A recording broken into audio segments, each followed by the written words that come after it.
Who is Jesus? What is he doing? And what does it mean to follow him in the world today? My name is Matt Lewis. This is the Followerpodcast, and everyone is invited to the conversation.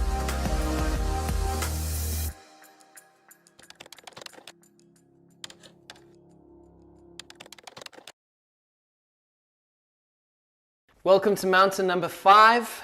I've called this one Space, which is choosing simplicity at the mountain of excess. Now, to give you some picture of what was happening when I kind of learned this lesson or faced this mountain, I was in the village of Taplejong. Taplejong was this village up in the mountains, which we had been in for a while. And one of the things that really struck me about my time in Taplejong was the nature of the way of living there. Very simple way of living. I remember one of the first mornings we woke up there, we woke up to the sound of chickens, so roosters crowing, and not just one, but pretty much every village has a rooster. And we are in the Himalayan mountains where there are villages upon villages upon villages. And so it's not just one rooster crowing, there's crowing happening all throughout the valley, kind of echoing off the walls, if you will. And so you wake up to the sound of roosters crowing. Then you get out of bed and you kind of got to get yourself warm because it's freezing cold up in the mountains. And so anything you weren't wearing while you were sleeping, you put on. Then you make your way out of the place we were staying. We were sleeping on the floor of a church, actually. It was a cool disco church. It had weird lights going on. It was a great experience, though. And so you make yourself way out in the morning and you kind of walk this dusty path.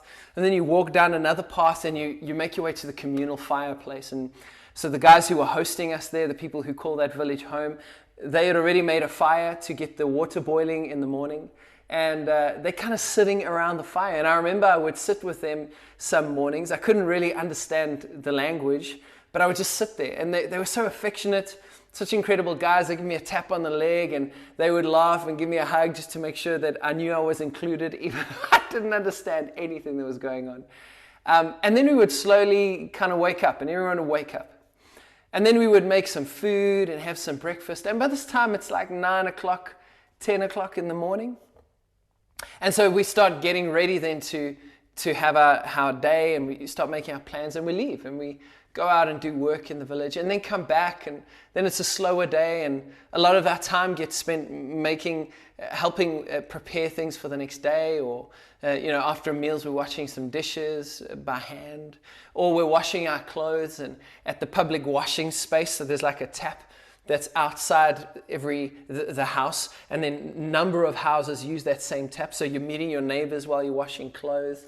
And man, it was just such a different way of living. If I compare that to my life in the city of Johannesburg, where you wake up at 6:30, you're out the door by 7, you got to get to gym before work, or you got to drive in the traffic, and then if you get to work on time, it's kind of a high five and a hello to the people who share your cubicle or your office space, and then you straight into emails, phone calls, productivity, getting as much done by 5 o'clock, 6 o'clock in the evening so that you can get back in traffic, drive back home and be with your family, and maybe your kids are already asleep. Maybe your wife or your husband is too tired to chat to, or if you're a university student, you've done all that, you've gone through lectures, you've maybe had some time with your friends, but then it's assignments and it's more stuff to be done, or if you're in high school, it's homework, and we just live at least in my version of reality, so quickly, and our time is so full.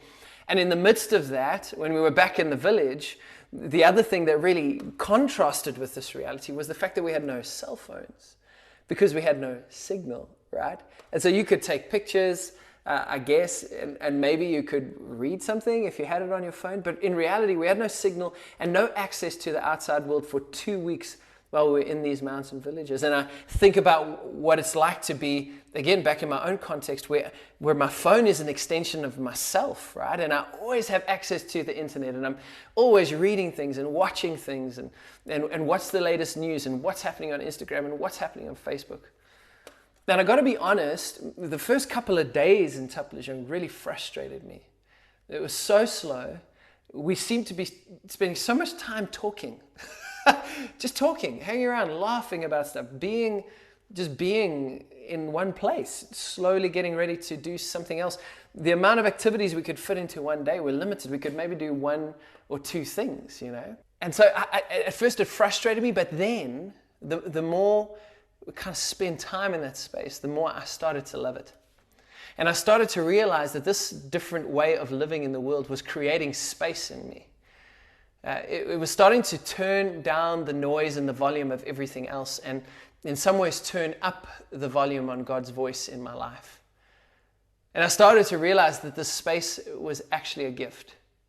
And I started to realize that many of the things that I found incredibly valuable simply weren't valuable here.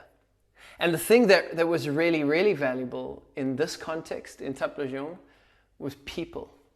People mattered. So much so that, when we went for a hike the one day, and I remember we were walking through the villages and I was feeling terrible, and we came across this person's home who had no idea who we were, didn't know us from bar of soap, nothing.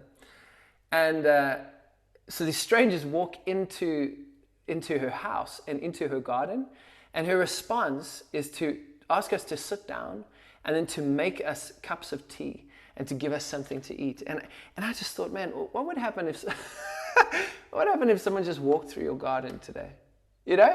At least the place that I come from, we're calling the cops, we're calling the police, we're getting that person out as quickly as possible. Because I think, in the developed world, our development has cost us so much. I think about times when I've been in London or been in places like Bangkok or been in other crowded cities and big developed kind of first world spaces. I think about sitting on subways and sitting on trains, and we're all in these places together but headphones in and completely disconnected from one another. And then I think about this experience in the villages and how the space, this simplicity made room for connection. And I think we live in this world of excess, right? More, and not just more, but now. We can order it now and have it tomorrow, right? And we live in this place where we feel like we have the right to have an opportunity to have everything. A friend of mine once told me that the excess of option is the root of all restlessness.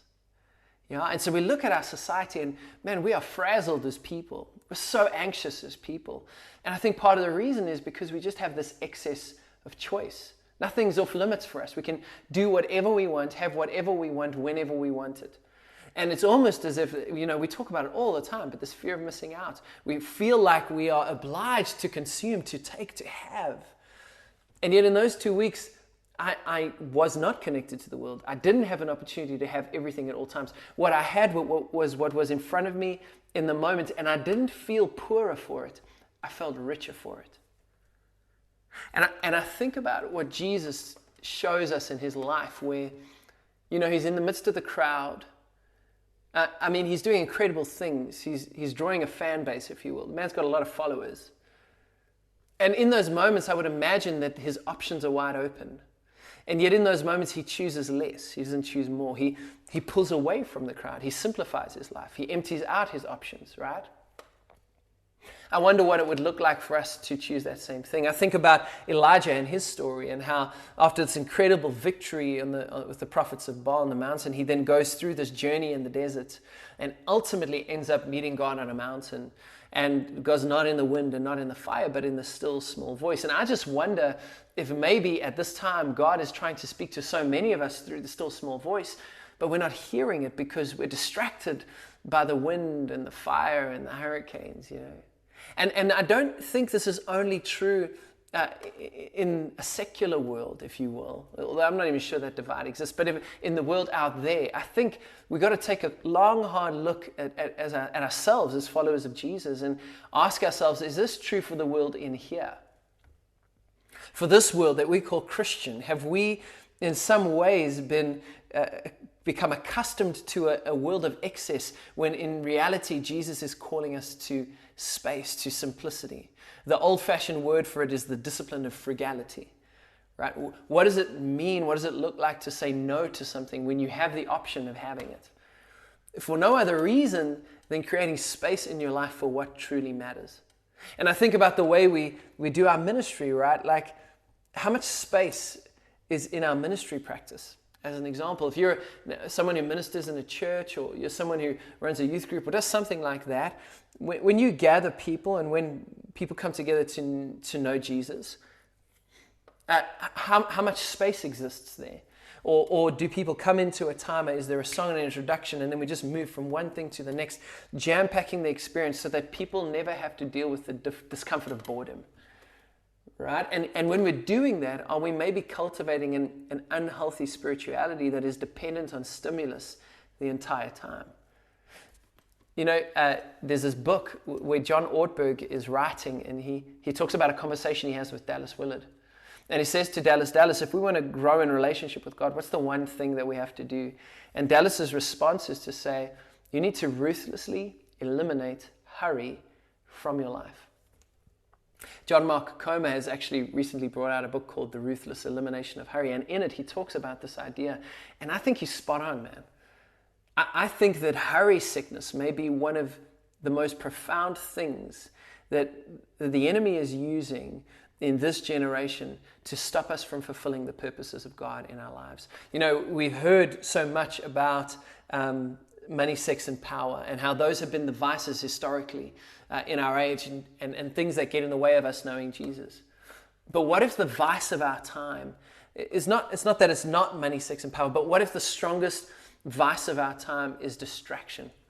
What if the thing that the enemy is stealing is our attention? Our ability to focus on this present moment and hear what the Father is doing and then respond to that. And what if the reason that we can't pay attention, what if the reason that this tactic of the enemy of stealing our attention and our focus is because our lives are so filled with excess? Because we think that we have to take every opportunity, seize every moment, run toward everything, keep going for the bigger, the better, the upgrade, the more, the now. And how countercultural and profoundly prophetic would it be to make a decision that we will be a people of less in a culture of more, that we will be a people of simplicity in a culture of excess? I don't know how this lands for you. And I know there's all kinds of implications, and I know that this looks different for different people.